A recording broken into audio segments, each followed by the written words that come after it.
Bueno, vamos a abrir nuestras Biblias. Hoy vamos a terminar con el estudio que hemos estado llevando acerca de las profecías bíblicas y los eventos por venir.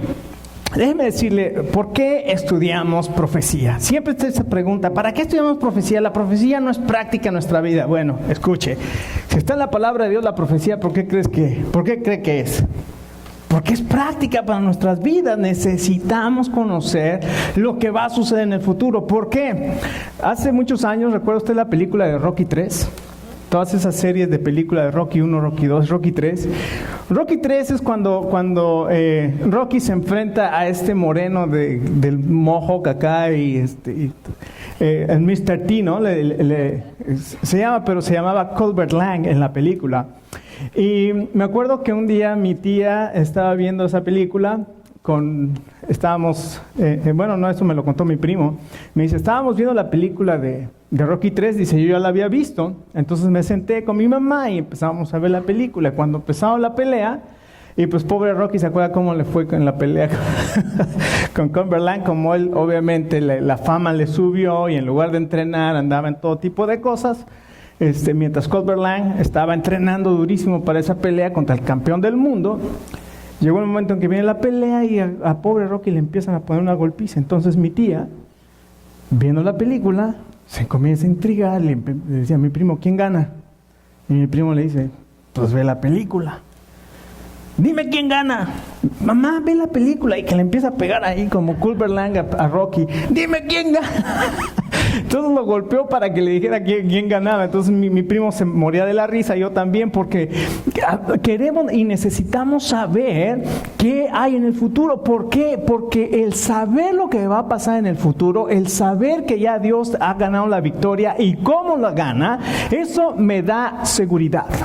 Eso le da a usted seguridad, y cuando usted esté pasando por pruebas difíciles, por momentos difíciles, por tentación, por todas estas cosas, usted sabe que al final Dios ha ganado la batalla, Dios ha ganado la guerra, Dios ha ganado la pelea, y usted, si está con el Señor, usted también es un vencedor. Pero no solamente le da seguridad, esa seguridad le va a dar esperanza, y esa esperanza le va a dar paz, y esa paz le va a dar fortaleza para que usted continúe viviendo de una manera que va a agradar a Dios. Y yo aquí en mi mano, traigo una de estas bandas que dice, como dicen los jóvenes, ¿sí la ha visto?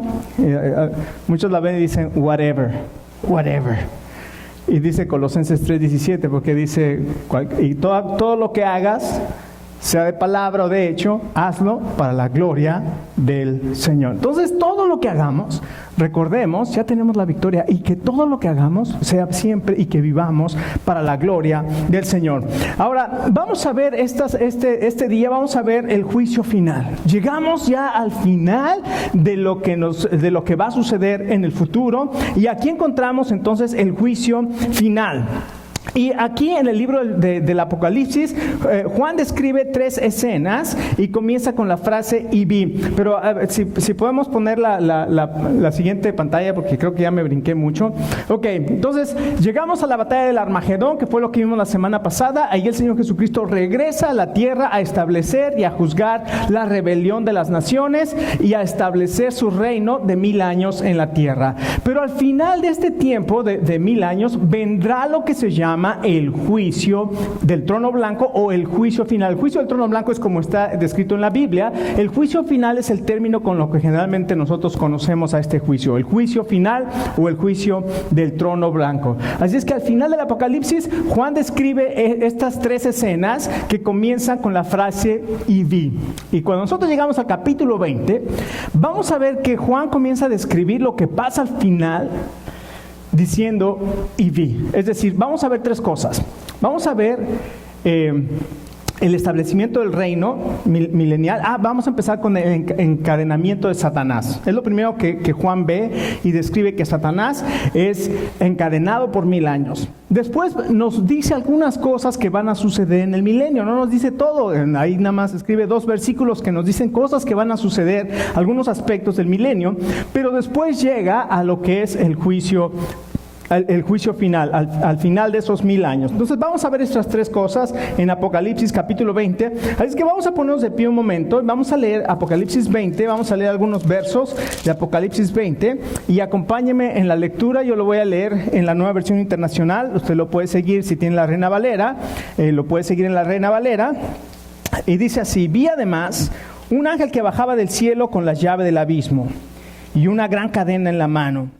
Sujetó al dragón, a aquella serpiente antigua que es el diablo y Satanás, y lo encadenó por 1000 años. Lo arrojó al abismo, lo encerró y tapó la salida para que no engañara más a las naciones hasta que se cumplieran los 1000 años. Después habrá de ser soltado por un tiempo. Qué interesante que Dios manda un ángel a que encadene a Satanás y lo ponga en un abismo que no tiene fondo, es lo que quiere decir esa palabra, un abismo sin fondo, y lo encierra ahí por 1000 años, pero al final de los 1000 años lo deja salir por un tiempo. Y escuche lo que sucede. Entonces vi tronos donde se sentaron, aquí está el segundo, y vi. Entonces vi tronos donde se sentaron los que recibieron autoridad para juzgar. Vi también las almas de los que habían sido decapitados por la causa del testimonio de Jesús y por las palabras y por la palabra de Dios. No habían adorado a la bestia ni a su imagen, ni se había dejado poner la marca en la frente ni en la mano. Volvieron a vivir y reinaron con Cristo 1000 años. Esta es la primera resurrección. ¿Ya vio eso? Vaya notando esas pequeñas cositas. Esta es la primera resurrección. Los demás muertos no volvieron a vivir hasta que se cumplieron los 1000 años. Ahora vamos al verso 11. Luego, ahí está el tercer vi. Luego vi un gran trono blanco y a alguien que estaba sentado en él. De su presencia huyeron la tierra y el cielo sin dejar rastro alguno. Vi también los muertos grandes y pequeños de pie delante del trono. Se abrieron unos libros y luego otro, que es el libro de la vida. Los muertos fueron juzgados según lo que habían hecho conforme a lo que estaba escrito en los libros. El mar devolvió sus muertos. La muerte, escuche, la muerte y el infierno, qué interesante, devolvieron los suyos. Y cada uno fue juzgado según lo que había hecho. Y ahora fíjese lo que pasa con la muerte y el infierno. La muerte y el infierno fueron arrojados al lago de fuego. Este lago de fuego es la muerte segunda. Aquel cuyo nombre no estaba escrito en el libro de la vida era arrojado al lago de fuego. Vamos a orar. Padre, queremos darte muchas gracias por tu palabra una vez más, Señor. Y Padre, pedimos que sea tu Espíritu Santo que nos guíe, que hable a nuestro corazón. Y Padre, que haga la obra que tiene que hacer en nuestra mente y en nuestro corazón. Porque lo necesitamos. Necesitamos escuchar tu voz. En el nombre de tu Hijo Jesús. Amén. Tome asiento. Ok, entonces aquí vemos lo que el apóstol Juan nos dice que va a suceder en el último tiempo. Ya el Señor Jesús regresó, acabó con el ejército del anticristo y con el engaño que había hecho de juntar los ejércitos para venir y pelear contra Israel. Y ahí viene el Señor Jesucristo con sus ángeles y ahora va a establecer el reino milenial. Ahora, hay algo interesante en el capítulo 19, si recuerda, al final del capítulo 19 nos dice que la bestia y el falso profeta fueron echados en el lago de fuego, o en el lago que arde con fuego y azufre. Entonces, el falso profeta y el anticristo ya han sido echados en este lugar que también vimos aquí, que se llama el lago de fuego. ¿Ok? Y entonces, dice Juan, y de pronto vi a un ángel que descendía con una gran cadena y encadenó a Satanás y lo tuvo ahí 1000 años. Ahora, Dios no ha acabado con este querubín todavía. Ahora, ¿por qué les digo querubín? ¿Se acuerdan de quién es Satanás? Un querubín protector.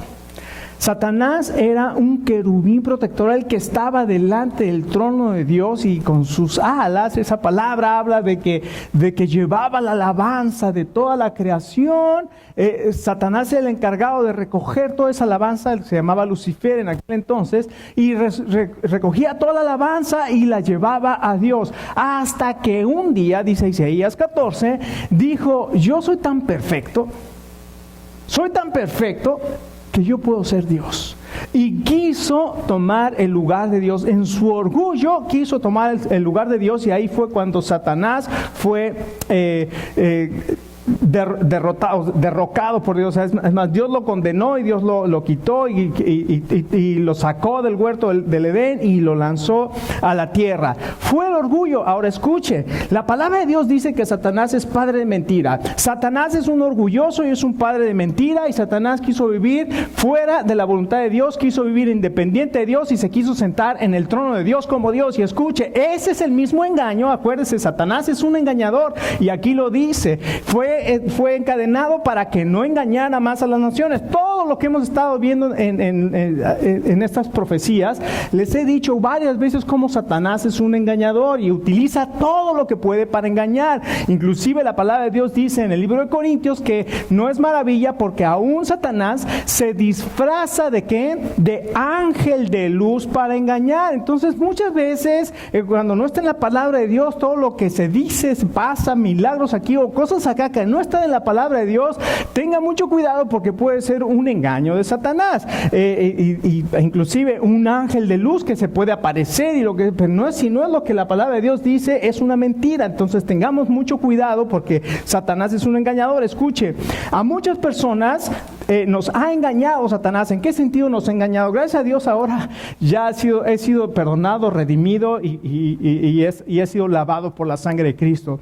Pero hubo un tiempo en mi vida que yo pensé que yo podía hacer todo independiente de Dios, podía vivir mi vida independiente de Dios, era sumamente, sobre todo, ¿verdad? En la juventud me como el mundo como una manzana y no me pasa nada.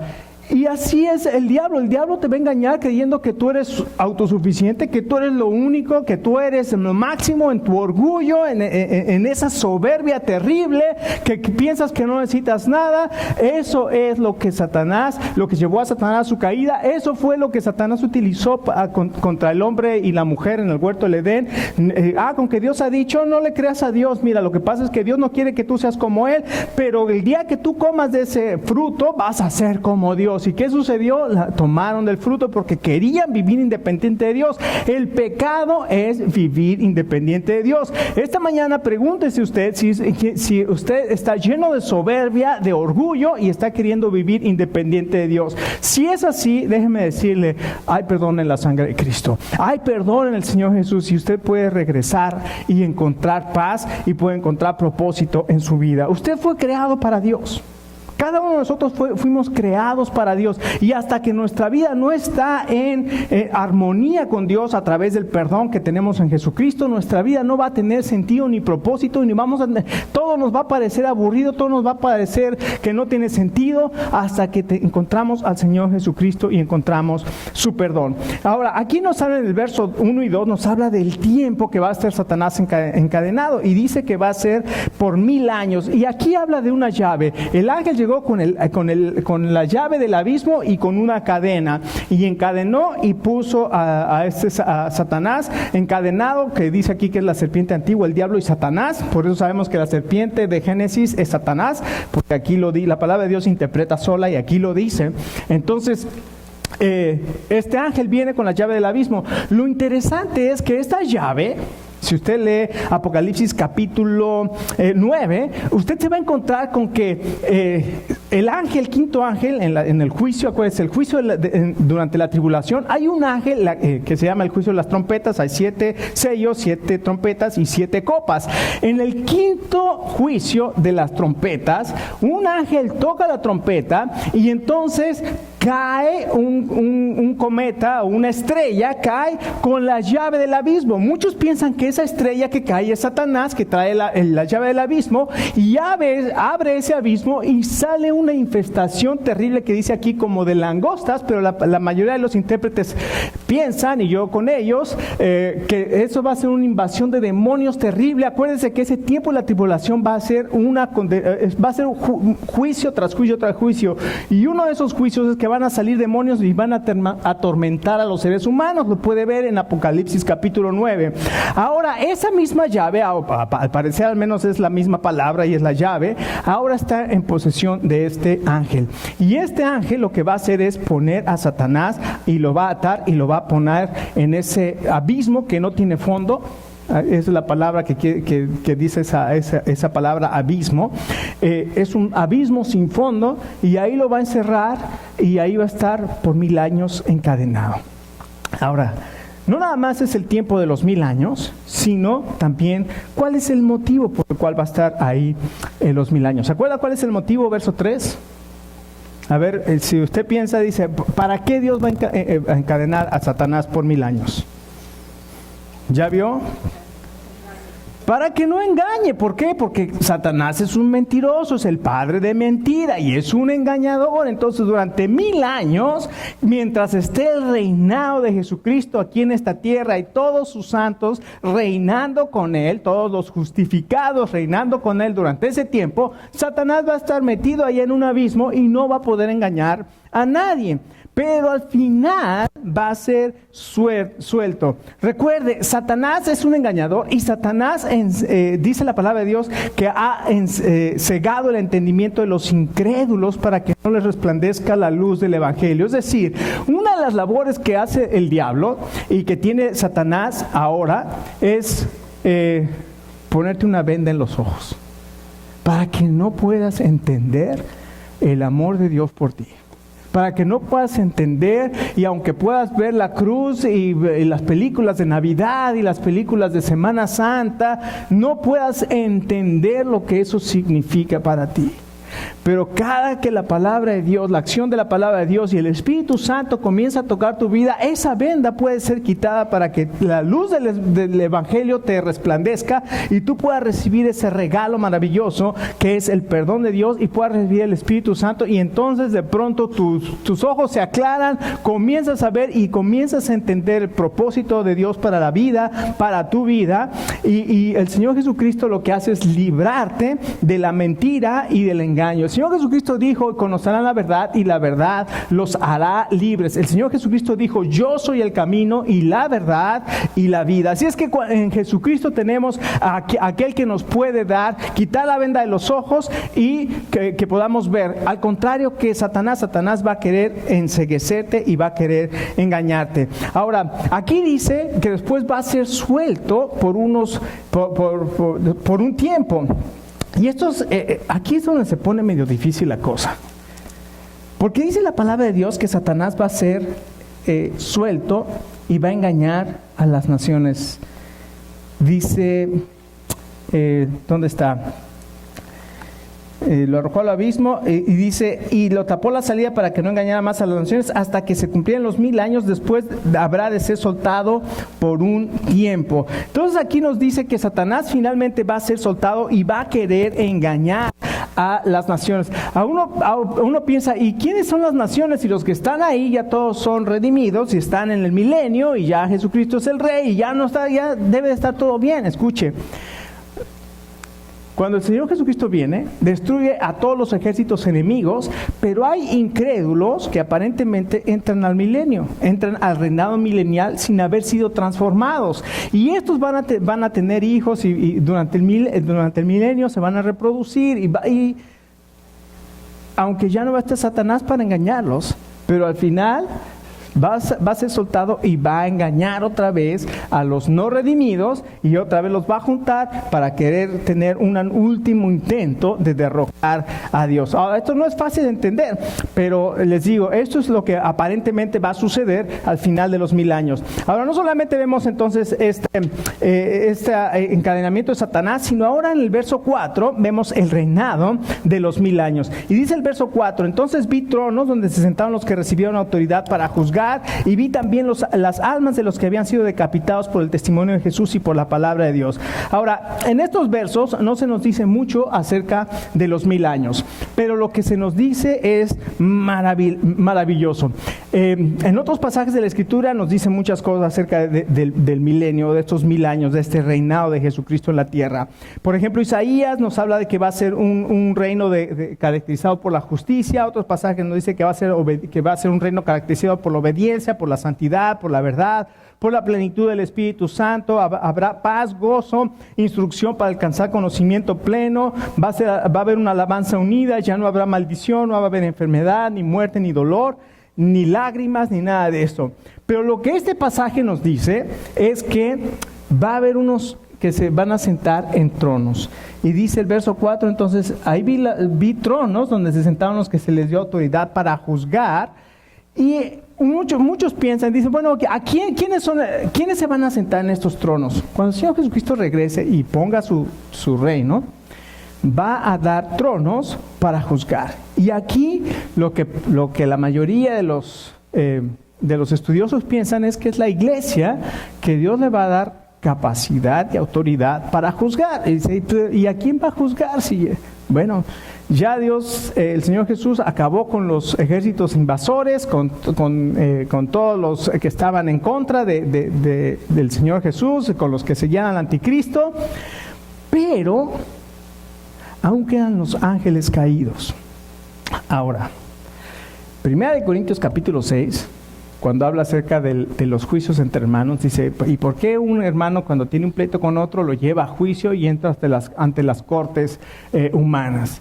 Dice, mejor quédese con el agravio y no lleve un pleito que tuvo en la iglesia ante las autoridades legales. Dice, ¿por qué? Porque nosotros hemos de juzgar a los ángeles. Entonces muchos pensamos que lo que está diciendo es que estos tronos van a ser puestos ahí para que nosotros podamos juzgar a los ángeles. Y escuche, si nosotros vamos a juzgar a los ángeles, dice el apóstol Pablo en 1 Corintios 6, dice, entonces ¿por qué juzgamos cosas tan pequeñas aquí en la tierra? Dice, ¿no es mejor sufrir el agravio? Porque si nosotros vamos a juzgar a los ángeles, esto que tienes aquí, este pleito que tienes aquí, es tan pequeño comparado con lo que vas a estar haciendo. Dice que déjalo pasar, que no te aflija, que no te altere, déjalo pasar porque Dios tiene preparado un lugar donde tú vas a juzgar a los ángeles caídos. Así es que igual, una vez más, o sea, todas estas cosas no son sencillas de entender, pero después no solamente habla de la labor de los santos que va a ser juzgar, sino también habla aquí de algo tremendo. Dice la resurrección de los mártires. Dice la palabra de Dios, vi las almas de los decapitados, los que no adoraron a la bestia y los que no se pusieron su marca, que era el marca de los 666. Dice, pero los otros muertos no volvieron a vivir hasta que se cumplieron 1000 años. Y esta es la primera resurrección. Escuche, esto es algo maravilloso que usted y yo necesitamos entender.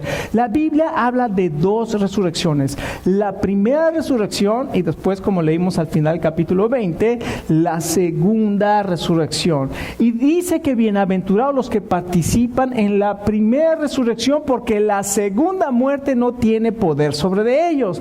Y aquí dice Juan que vio resucitar a los que habían muerto en la tribulación, como los mártires decapitados. ¿Quiénes son esos? Bueno, ya la Biblia dice que son los mártires que murieron durante la tribulación y son resucitados. Y dice, esta es la primera resurrección. Quiere decir que hay un tipo de resurrección y que tiene varias, que se repite varias veces en la Biblia. El Señor Jesucristo es la primera resurrección, es las primicias de esa resurrección. Después, la iglesia, ¿se acuerda que los muertos en Cristo van a resucitar primero? Luego nosotros los que vivimos vamos a ser tomados, transformados.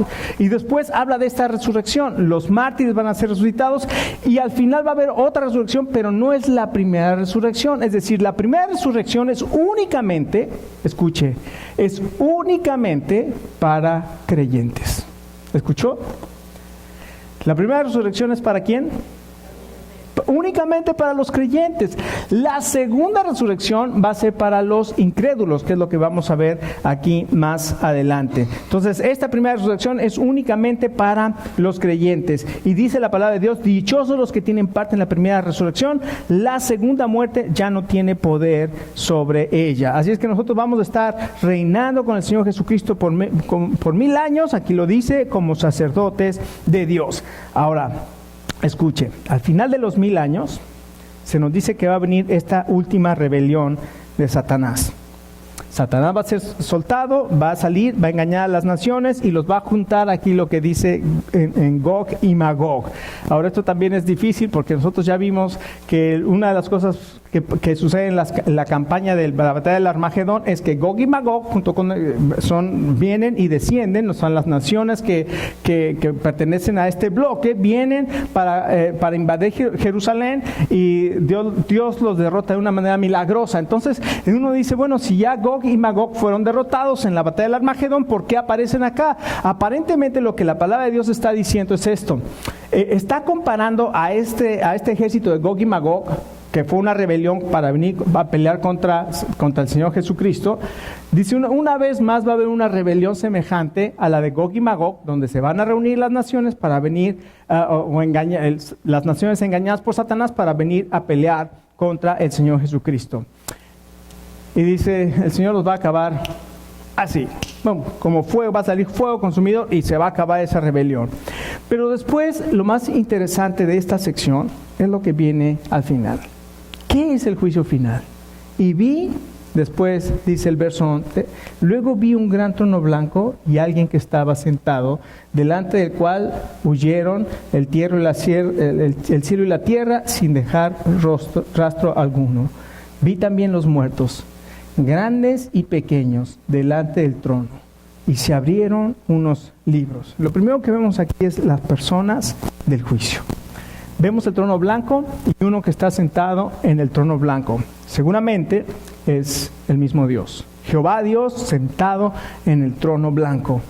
Y delante de él, el cielo y la tierra desaparecen. Recuerde, va a venir una nueva tierra y un nuevo cielo. Entonces esta tierra, aunque va a estar aquí el Señor Jesucristo reinando por 1000 años, esta tierra finalmente va a desaparecer y va a venir un nuevo cielo y una nueva tierra que es la que va a permanecer por la eternidad. Y entonces, no solamente aparece el trono blanco, sino aparecen los muertos que fueron resucitados. Dice, vi también a los muertos, grandes y pequeños, de pie delante del trono. Y entonces aquí aparecen estos muertos. ¿Quiénes son estos muertos? Son los muertos que murieron sin Cristo.